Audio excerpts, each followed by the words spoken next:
Today we're in Coldwater, Tennessee, just outside of Fayetteville, west of Fayetteville, with Kenneth McGarry. Ken's going to show us how to tap a sugar maple tree and collect some maple sap, and show us how to boil that maple sap down into maple syrup.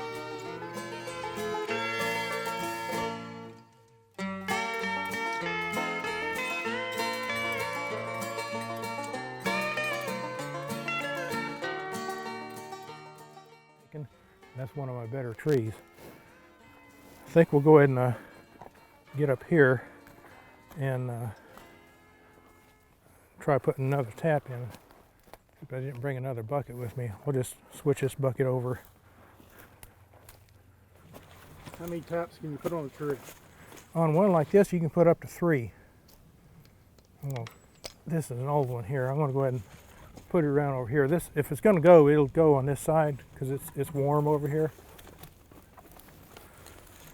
When you see a kind of a dark bark like that, that's indicative of a sugar maple. You look up and you can see how the branches branch. They have a distinctive way of branching. I can look through the woods here and I can spot them. They have kind of a shaggy bark to them, whereas like an ash tree has a fairly smooth bark, or a beech tree doesn't have any bark flakes at all. You can do this once the tree goes dormant, and then once the tree goes dormant, it's going to have that sap flow up and down until the leaves actually start to bud out, and that's what they call buddy sap. And once that happens, you have to stop because it changes the chemical composition of the sap, and it just produces an off flavor. It's not at all pleasant. It doesn't have that sugary sweetness. What happens at night when it's cold is the sap will flow back down into the roots to keep from freezing. Otherwise it freezes and bursts in the cells, the cell wall of the cambium layer, and it will rise back up during the day when it gets above freezing.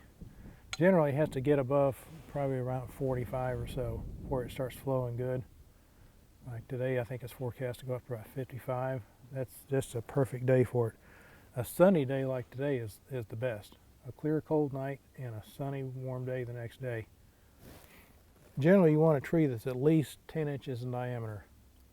You can put 1 tap in that. Now this one is over 2 feet in diameter, so I put 2 taps in that. So this is what we call a tree saver bit. It's almost razor sharp. It's designed to really cut into the tree and not tear at the wood.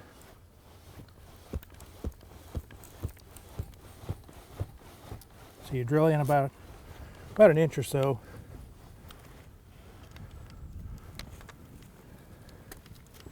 And I like to take a stem and right up inside there. You clean the wood shavings out.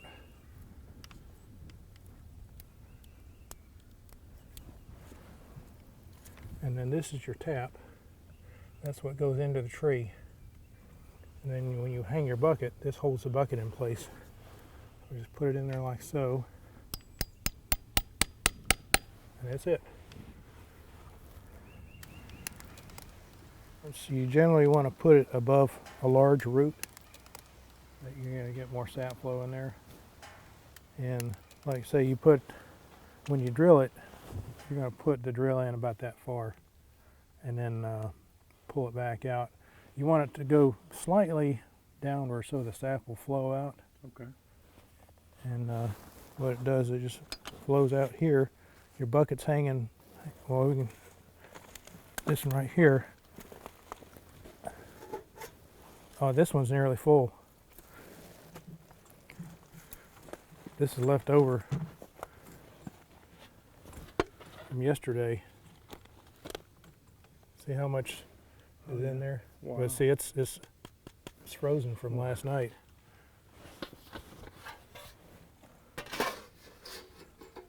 Yeah, this is one I've tapped this season, but it's already healed over.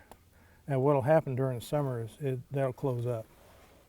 the tree will heal over that, and you won't even be able to tell in a year or so that there was ever a hole there. So tapping the tree doesn't hurt it. No, it doesn't hurt it at all. Later in the season, ants are a problem. In these buckets, you'll get ants all over the tap, and you have to screen them out when it comes time to boil your syrup down. You can see on the ground how this leaf here has been dripped on. But sometimes it almost sounds like you have a light rain going on from all the sap that's dripping down out of the tree tips, the branch tips.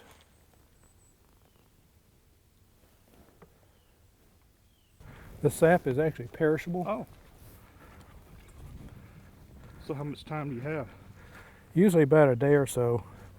If it's really warm out, it'll spoil faster. It's kind of like, it's not quite as bad as milk, but it does go bad fairly fast. I have had to just pour it out. That was when I was still working and couldn't get to it. I just had to dump the whole lot. So I try to get it gathered at least once a day when it's running.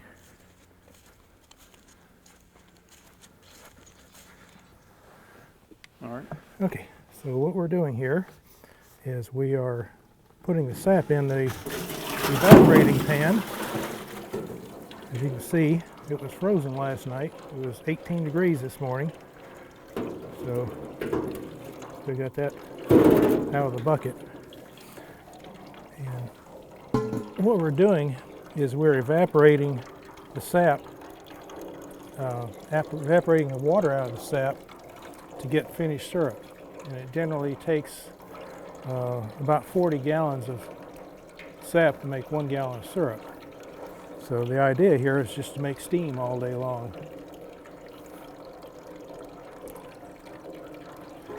Turn it down just a little bit.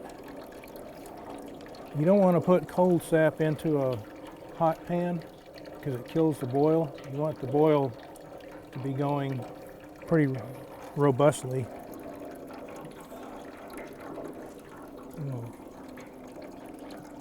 Close that back up a little bit.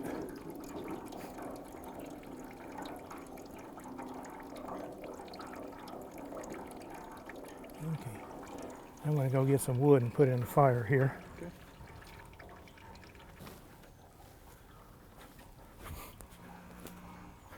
This is all cedar that was killed in the ice storm back 20 years ago.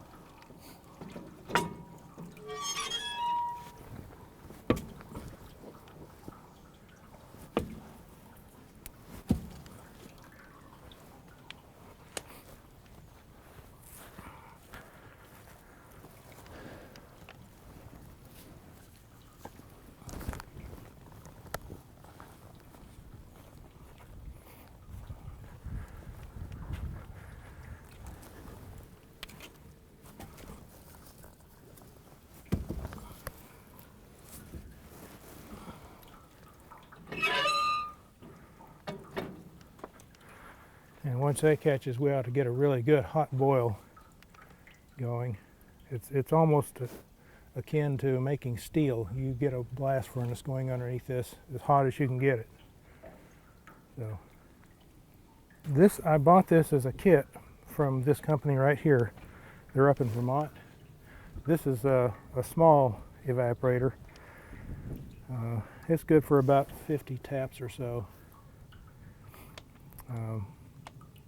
But it's lined with fire brick inside, and you've got this cast iron door on it. And then this pan, you see the bottom is the same thickness as the sides here. So you get a very shallow layer of sap in here, generally about an inch or so. If you get less than an inch, you run the risk of scorching it, which that does happen occasionally. Kind of a pain to get rid of.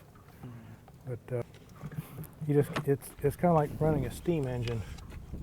You get just enough water over the boiler here. You've got about an inch layer of sap in here that's going to be boiling off.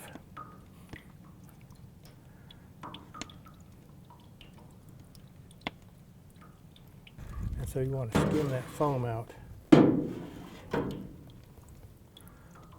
before it precipitates into sugar sand. And, I try to filter it as I go. Generally, the filtering is actually something I do at the end, because you'll get about that much sugar sand in the bottom of a mason jar, depending on how much you've had to boil it.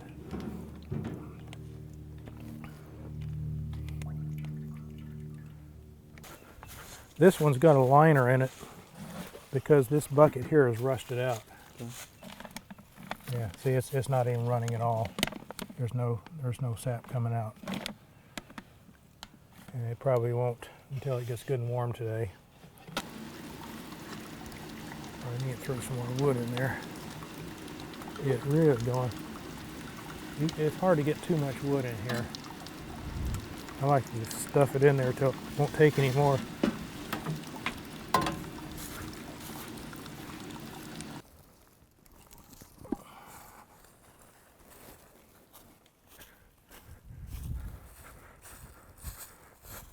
I usually wear gloves when I do this, but I didn't bring them out here.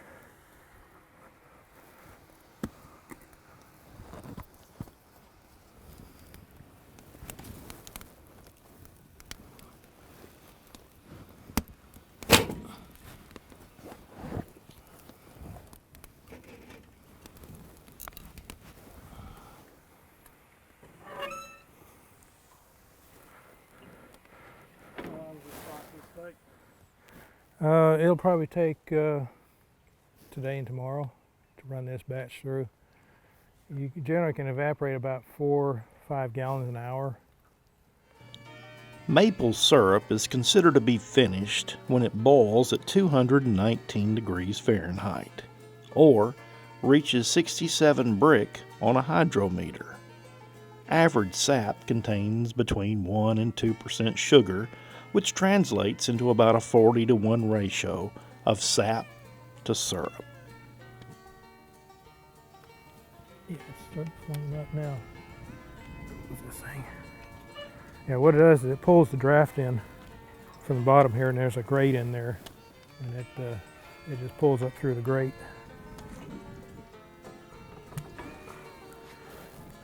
You can actually get a blower kit to go on here where you have a swirl cage blower, and it forces air in there and it burns a lot hotter. What do people use maple syrup for? Of course, you know, your typical breakfast pancakes and things like that, but we also use it for ice cream topping, cook with it. We would like to thank Ken and Elaine McGarry for inviting us out to their place in Coldwater, Tennessee, and showing us how they make maple syrup, right from maple sap from the maple tree. We hope you've enjoyed the program, and thank you for watching.